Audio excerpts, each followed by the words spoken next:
la independencia y la revolución, el Estado mexicano se convierte, con la secularización, en un poder que compite, vamos a decir así, con la Iglesia Católica por el liderazgo social.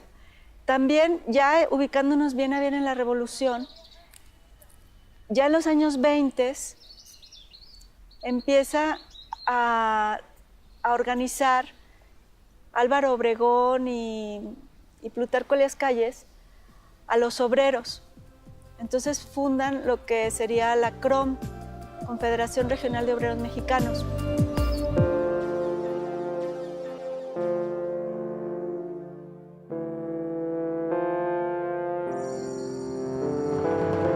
Así, ya en el poder, Plutarco Elías Calles va a tener una disposición muy abierta, muy férrea, muy convencido del cumplimiento de la ley. Y bajo este esquema del cumplimiento de la ley y con la referencia histórica que de algún modo tenían esta generación de revolucionarios con la generación de Benito Juárez, pues tuvieron la idea, ¿verdad?, de establecer definitivamente la separación de la Iglesia y el Estado. Este enfrentamiento, que queda plasmado no en uno, sino en varios artículos de la Constitución, y que se traduce esencialmente en que quienes profesan una fe no pueden tener personalidad ni jurídica, ni política, ni civil, si no es más que renunciando a profesar esa fe en el mundo público de la sociedad mexicana. Esa es la filosofía profunda inscrita en la Constitución de 1917. No están de acuerdo con que les hayan prohibido impartir educación religiosa en todos los niveles. En segundo lugar, no aguantan la prohibición para no abrir nuevas órdenes monásticas. En segundo, la libertad de creencias. No soportan, digamos, que haya libertad de creencias. También el hecho de que todos los templos, ya se había dicho desde antes, construidos y los que se construyeran pasaban automáticamente a propiedad del Estado. Tampoco lo toleran. Y lo peor, el artículo 130, no les reconocen personal jurídica. O sea, no, la iglesia, cualquier iglesia, no tiene personal jurídica. Entonces, eso a los obispos y arzobispos les indigna y lo hacen patente mediante varias pastorales. Desde el Estado, desde el centro, comienza el intento de revolucionar al país. ¿Y qué se entiende por revolucionar al país a partir de los años 20? En primer lugar, disputarle al mundo de la iglesia, al mundo religioso, la hegemonía que ejerce en los pequeños pueblos, en las familias, a lo largo de todo el país.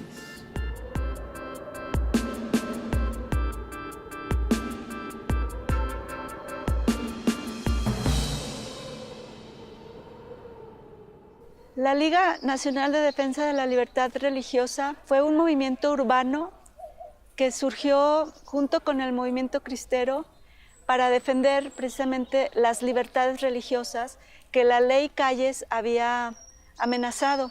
Esto es la libertad de creencia, la libertad de educación religiosa y otras libertades que los católicos consideraban que la ley Calles afectaba. La ley Calles, así se le llamaba, no es que fuera una sola ley, sino, como te dije antes, era un conjunto de reglamentos que afectaban diversos aspectos o diversas dimensiones de la vida de la Iglesia Católica, particularmente la dimensión educativa, la salud y la dimensión cívico-política. Disputar la percepción del mundo, disputar las formas en cómo se concibe la relación entre los ciudadanos, entre las parejas, entre la familia, etc. Es un primer nivel que yo llamaría ¿quién gobierna las conciencias después de 1920? ¿Qué es esta Liga de la Defensa de los Derechos? Son un conjunto de organizaciones locales que no necesariamente pertenecen a la Iglesia, aunque sí están motivadas por un sector de la Iglesia, cuyo propósito central es muy interesante porque inician uno de los primeros movimientos de resistencia civil al Estado y pacífica. La Liga inicialmente no tiene la menor intención de lanzarse a lo que acabó pasando, que fue una guerra cruenta que duró durante 3 años entre el Estado y la propia Liga, sino, ¿qué es lo que hacen? No pagan impuestos, hacen lo que llamamos en los años 60 sit-ins en las plazas, sí hacen procesiones sin pedir permiso para hacerlas, es decir, ejercen sus derechos religiosos, punto.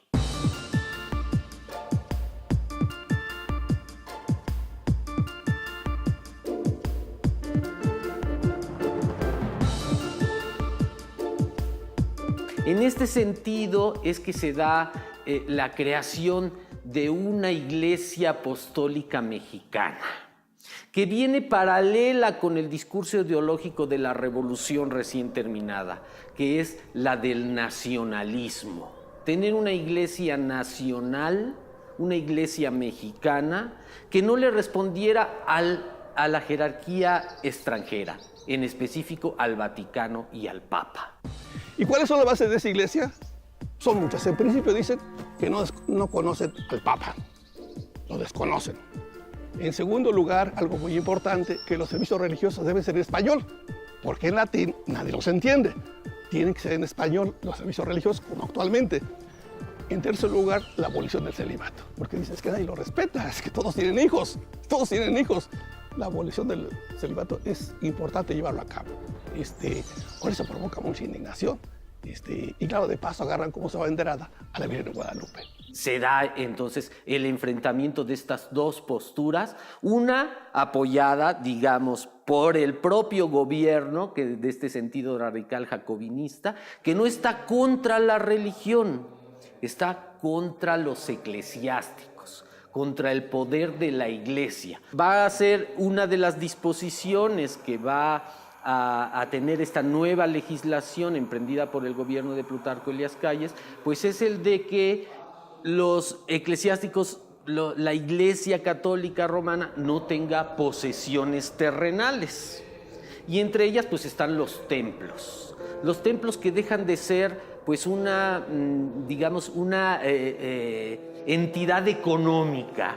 Se les da entonces la utilización de los templos solo para el culto. Y es aquí donde entra la Iglesia Apostólica Mexicana con un patriarca, el patriarca Joaquín Pérez, que se erige como el Papa mexicano, como el Papa de esta religión mexicana, y comienza a pues ver la posibilidad de ocupar los templos católicos para llevar a cabo su culto. Entonces urgen tomar varios templos. Bueno, está su manifiesto que lo empiezan a pegar en el centro de la Ciudad de México. Yo creo que, me imagino que piensa tomar la catedral, pero no se arregla la catedral. Contempla seguramente tomar la Villa de Guadalupe, tampoco se deciden tomarla, y se van sobre un templo que está en la Merced, el Templo de la Soledad. Entonces, los manifiestos están circulando, eso con las bases que les mencioné, y el 21 de febrero de 1925 toman por asalto el Templo de la Soledad. Está el curita ahí atendiendo a unos asuntos de unos feligreses y lo sacan y bueno, dicen, ha nacido, lanzaron un manifiesto, ha nacido la Iglesia Católica Apostólica Mexicana, en plena concordancia con los postulados de la Revolución Mexicana. Se quedan ahí.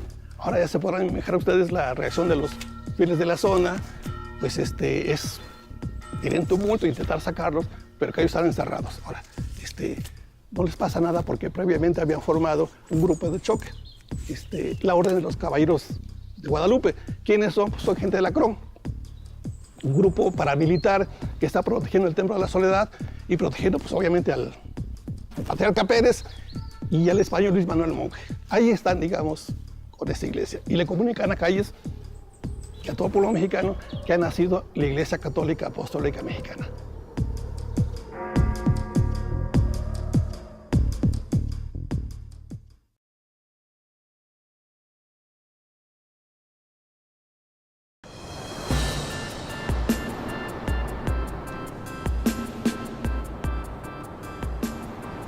Se está formando un Estado autoritario, es muy obvio.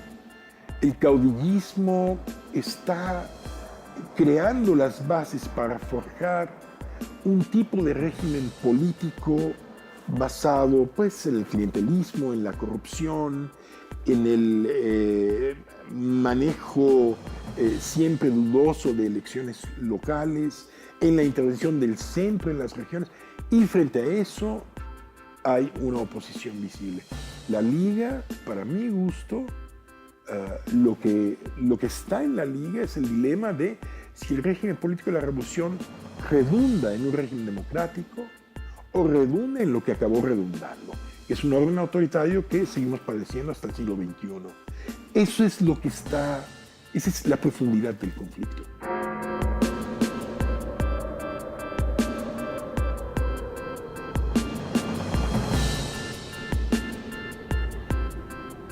Y es en la zona del Bajío, en el centro del país, en donde estaban más acendrados estas preferencias hacia la religión, en esta región en la que se hizo una serie de combinación, digamos, un poco fuera de la ley, y las escuelas impartían educación religiosa, ¿no? Esta era una de las motivaciones por las que Plutarco Elías Calles, que tenía antecedentes de profesor, de maestro en su juventud, pues quería erradicar. Algo muy importante es también en cuanto a la educación. Empiezan a cerrar las escuelas católicas, empiezan a expulsar al clero extranjero, y con el clero extranjero, al expulsarlo, todas las obras que este clero regular, o sea, las órdenes religiosas tenían, también tienen que salir del país. La Iglesia proveía educación formal e informal, por lo menos a casi el 40% del alumnado en su conjunto. Es decir, porque no solo pensemos en las escuelas católicas y en las escuelas ligadas al mundo religioso formales, pensemos en la educación informal, pensemos en las diócesis, pensemos en los centros donde se enseñaban oficios, costura, técnicas, a escribir, impresión, etc. Sí podemos pensar que en los años 20, por lo menos la mitad de la educación, o un poco menos, el 40% de la mitad, estaba en manos, la formal y la no formal, del mundo religioso. La Iglesia en los años 20 en los poblados de México ocupa una influencia que no nos podemos hoy ni siquiera imaginar.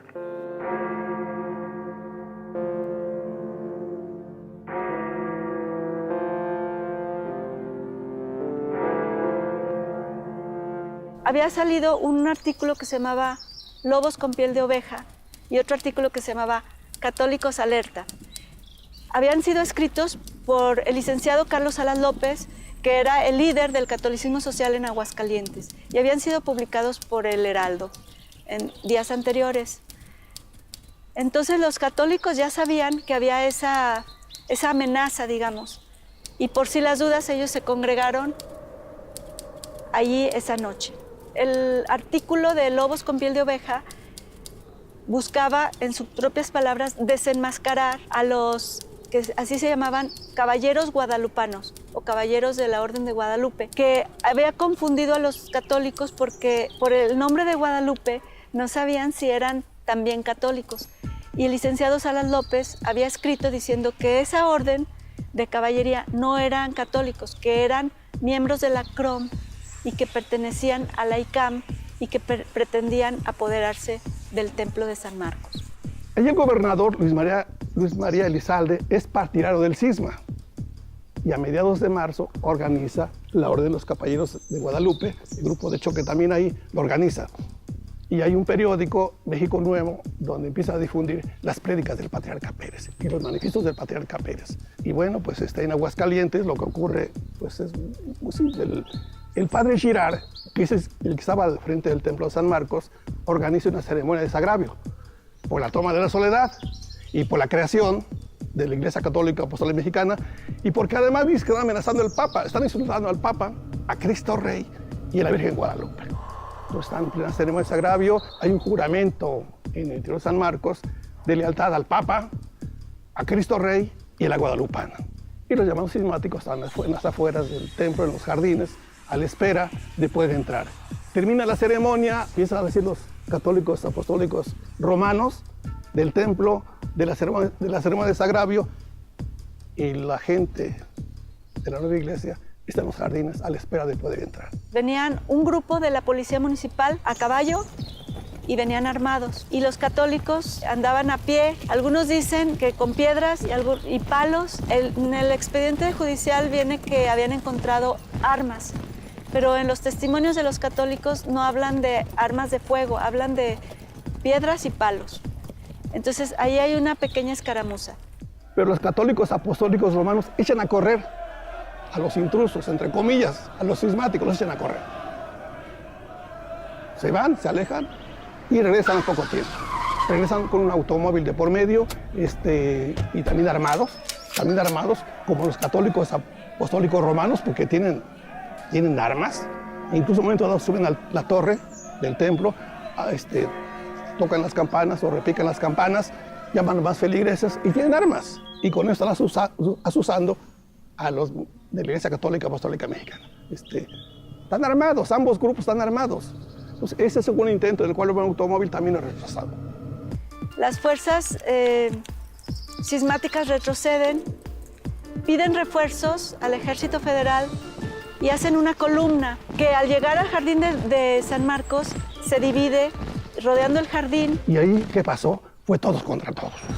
Fue la sacapela, donde todos se atrascaron, digamos, a golpes, a machetazos, a pedradas y a balazos.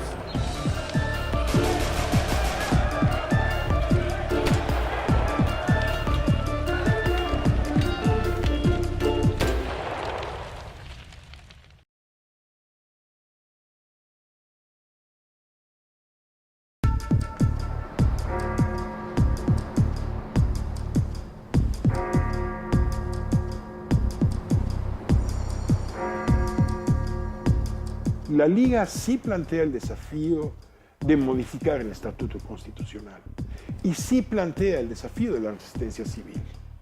Entonces, lo que hace Calles, o todos los hombres de Calles, es responder a este desafío con otra organización civil o con otras organizaciones civiles que son los sindicatos. Plutarco Elías Calles tenía una convicción clara del cumplimiento de la ley. Y en este sentido, digamos que concibió la acción de defensa de los católicos como una extrapolación de la legalidad, es decir, como un acto casi criminal. Es por eso que él le da la razón a los apostólicos mexicanos al haber pedido la ayuda de las autoridades. Y las autoridades fueron a reprimir pues un acto vandálico, un acto criminal establecido por los católicos romanos. Esto va a centrar las diferencias, porque ellos se hubieran querido sentir protegidos por el gobierno y tras este episodio pues se sienten agredidos. Empieza un proceso judicial en donde son acusados del delito de amotinamiento, de sedición. Primero los acusan de sedición y alegan que hay algunas casas de algunos católicos en las cuales encontraron armas. Después aprenden al licenciado Carlos Salas López, casi que lo arrancan, dice él, de su cama, de su casa, y lo llevan, y él se defiende demostrando que estaba en su casa. Me detengo en él porque es clave, porque es el que después encabeza la defensa de los otros aprendidos que no lograron salir. El desastre quizás, yo diría que a lo mejor el único fue el registrado en San Marcos. Ahora, ¿qué pasó ahí? Pues imaginen ustedes los heridos, pues algunos son interrogados, van a sus casas. Las 60 o 70 personas aprendidas, que son hombres y mujeres, pues declaran, finalmente pues los liberan a cambio del pago de una multa, salvo había 30 obreros que no podían pagarla y bueno, pues la Liga está recogiendo dinero para pagar la multa y poder liberarlos.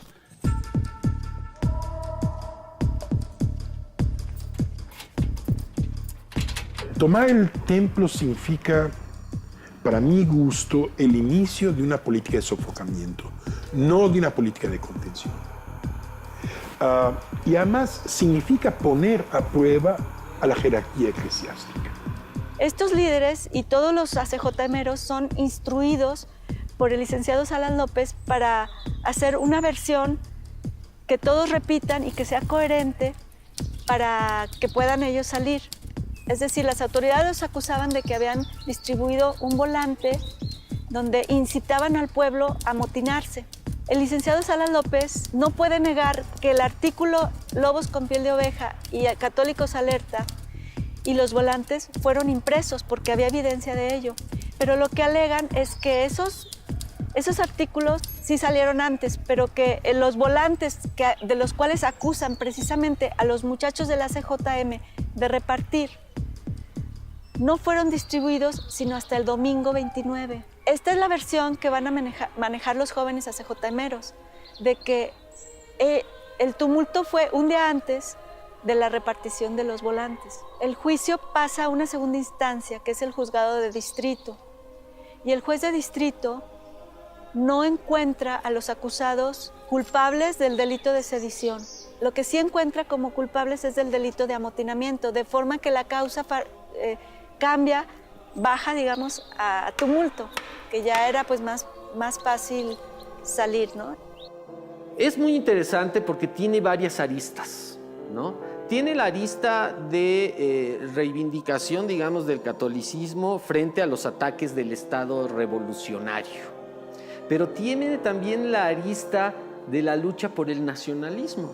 Es por eso que es muy interesante ver cómo la Iglesia Apostólica Mexicana pues se alinea a la ideología del nacionalismo revolucionario y busca su independencia de cualquier influencia extranjera.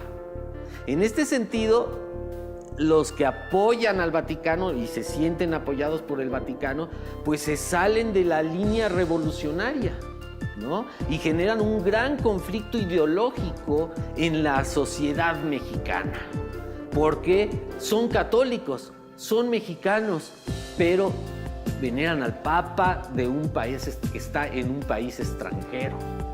Hablar de los sindicatos de los años 20 significa en realidad hablar de las correas de transmisión del calvinismo sobre el conjunto del poder político de los estados, sobre todo en Aguascalientes.